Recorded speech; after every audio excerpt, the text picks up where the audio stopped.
Class 6 chapter 4 आओ लिख ले नई कहानी। नानी वाली कथा कहानी। ठीक है, कैसी कहानी वाला? जिसमें नानी की कहानी कहा जाता था, जिसमें वीरों की कहानी होता था, लोग पुरुषार्थ करते थे। अब की जग में हुई पुरानी। अब नानी वाली कथा कहानी अब पुरानी हो गई है। क्यों? क्योंकि अब बेटे के साथ बेटियां भी कंधे से कंधे मिलाकर आगे बढ़ रही हैं, इसलिए नानी वाली कथा कहानी अब के युग में पुरानी हो गई है। बेटी युग के नए दौर की। अब कैसा युग है? तो अब बेटी युग है, मतलब बेटी को आगे बढ़ाने का पूरा मौका दिया गया है। आओ लिख ले नई कहानी। जब बेटियां आगे बढ़ेगी तो अपना कर्म करेगी और उनसे एक कहानी का निर्माण होगा। ठीक है, तो अब बेटी युग में बेटा के और बेटी दोनों पढ़ेंगे। ठीक है, और बेटियां बेटों के साथ कंधे से कंधे मिलाकर आगे बढ़ेगी। इसके आगे हैं, बेटी युग में बेटा बेटी सभी पढ़ेंगे सभी पढ़ेंगे। अब कैसा युग है? तो बेटी युग है। इसमें बेटा और बेटी सभी को पढ़ेंगे और सभी बढ़ेंगे, सभी को बढ़ने का समान मौका दिया जाएगा। फौलादी ले नेक इरादे खुद अपना इतिहास गढ़ेंगे। ठीक है, अब इरादा मजबूत करके फौलादी यानी पूरी दृढ़ संकल्प हो करके आगे बढ़ेंगे और ऐसे ऐसे काम करेंगे कि लोग उनकी कहानियाँ कहें। ठीक है, देश बढ़ेगा दौड़ेगी अब तरुण जवानी। तरुण का मतलब है जवान। देश बढ़ेगा, जिस देश में बेटा और बेटी दोनों पढ़ेंगे, यानी 100% साक्षर होगा और पढ़े लिखे होंगे। और देश बढ़ेगा जब सभी व्यक्ति, लड़का और लड़की यानी बेटा और बेटी सभी को पढ़ेंगे, सभी को बढ़ेंगे, तो देश भी आगे बढ़ेगा। दौड़ेगी अब तरुण जवानी, जिससे देश में जवानी बरकरार रहेगा और वो बढ़ेगा। आगे है, नानी वाली कथा कहानी अब के जग में हुई पुरानी। इस कारण जो नानी का कहानी है, जिसमें पुरुषों का पुरुषार्थ के बारे में बोला जाता था, अब बेटियों के बारे में कोई जिक्र भी नहीं होता था, अब वह पुरानी हो गई है। बेटा शिक्षित आधी शिक्षा, दोनों शिक्षित पूरी शिक्षा। क्योंकि देश में बेटा और बेटी दोनों लगभग बराबर हैं।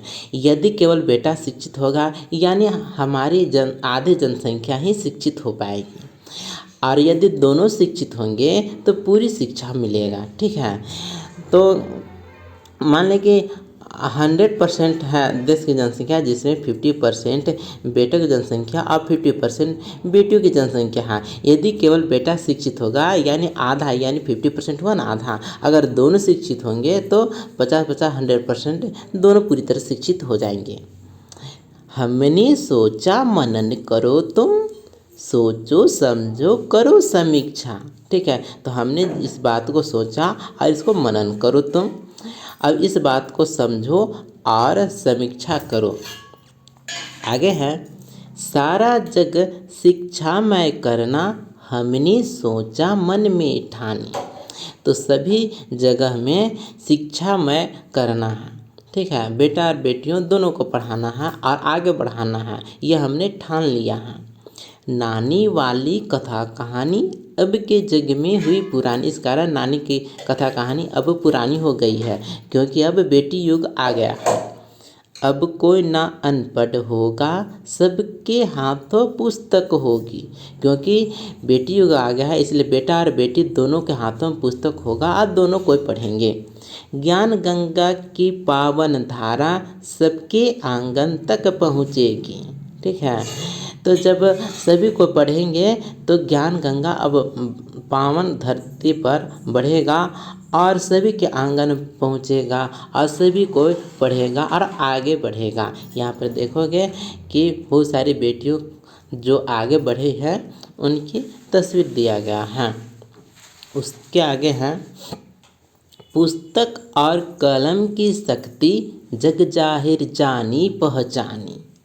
कलम की ताकत तलवार की ताकत से भी बड़ा होता है, इसलिए जो पढ़ लिख लिया है सचमुच में वह अपनी क्षमता को बढ़ा लिया है। नाने वाली कथा कहानी अब के जग में हुई पुरानी, इसलिए बेटा और बेटी दोनों को पढ़ रहे हैं, इस कारण कहानी अब बदल गई है। बेटी युग सम्मान पर्व है, ठीक है, पुण्य पर्व है, ज्ञान पर्व है। जब बेटी युग आ गया जिसमें बेटा और बेटी दोनों को पढ़ने का समान अवसर मिल रहा है, तो ये हमारे लिए सम्मान का पर्व है, पुण्य है, ठीक है। कैसा पर्व है? पुण्य की तरफ पर्व मना रहे हैं, इसमें ज्ञान मिल रहा है, सभी को ज्ञानवान हो रहे हैं, इसलिए ये ज्ञान पर्व है। सब सबका सम्मान करे तो जन जन का उत्थान पर्व है। जब सभी को पढ़ेंगे, बेटा और बेटी सभी को पढ़ेंगे, जब 100% साक्षर होगा तब सभी लोग एक दूसरे का सम्मान करेंगे, क्योंकि सभी लोग पढ़े लिखे हैं और अच्छे से काम कर रहे हैं, इसलिए सभी को सम्मान मिलेगा। और जब सभी को का सम्मान मिलेगा तो देश का भी उत्थान होगा। आगे है, सोने की चिड़िया तब बोले बेटी युग की हवा सुहानी, ठीक है। तो भारत को पहले सोने की चिड़िया कहा जाता था, तो अब क्या है कि इसमें बेटा और बेटी दोनों को पढ़ रहे हैं, दोनों आगे बढ़ रहे हैं, तो बेटी युग की हवा बहुत ही सुहानी लग रही है। नानी वाली कथा कहानी अब के जग में हुई पुरानी, क्योंकि बेटा और बेटी दोनों को सम्मान अधिकार मिल रहा है पढ़ने के लिए, आगे बढ़ने के लिए, तो यह कहानी जो नानी वाली कहानी थी वो पुरानी हो चुकी है।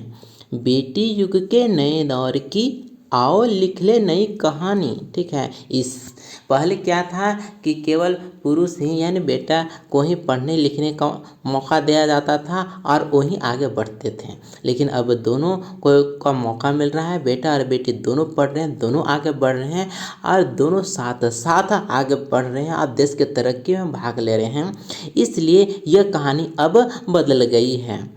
तो यह कविता लिखा गया है आनंद विश्वास के द्वारा। तो कविता एक बार फिर से दोहरा लेता हूँ। कविता इस प्रकार है, आओ लिख ले नई कहानी, नानी वाली कथा कहानी अब के जग में हुई पुरानी, बेटी युग के नए दौर की आओ लिख ले नई कहानी।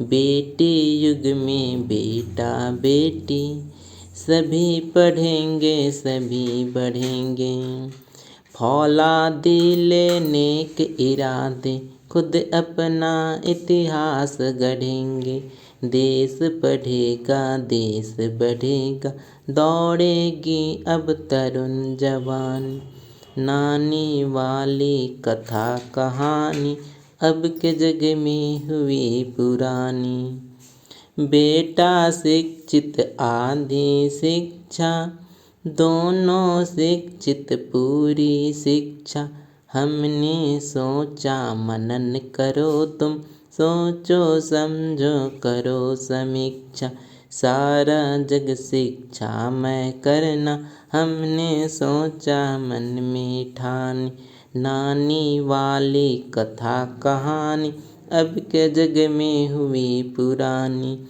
अब कोई ना अनपढ़ होगा सबके हाथों पुस्तक होगी, ज्ञान गंगा की पावन धारा सबके आंगन तक पहुँचेगी, पुस्तक और कलम की शक्ति जग जाहिर जानी पहचानी, नानी वाली कथा कहानी अब के जग में हुई पुरानी, बेटी युग सम्मान पर्व है, पुण्य पर्व है, ज्ञान पर्व है, सब का सम्मान करे तो जन जन का उत्थान पर्व है, सोने की चिड़िया तम बोली बेटी युग की हवा सुहानी, नानी वाली कथा कहानी अब के जग में हुई पुरानी, बेटी युग के नए दौर की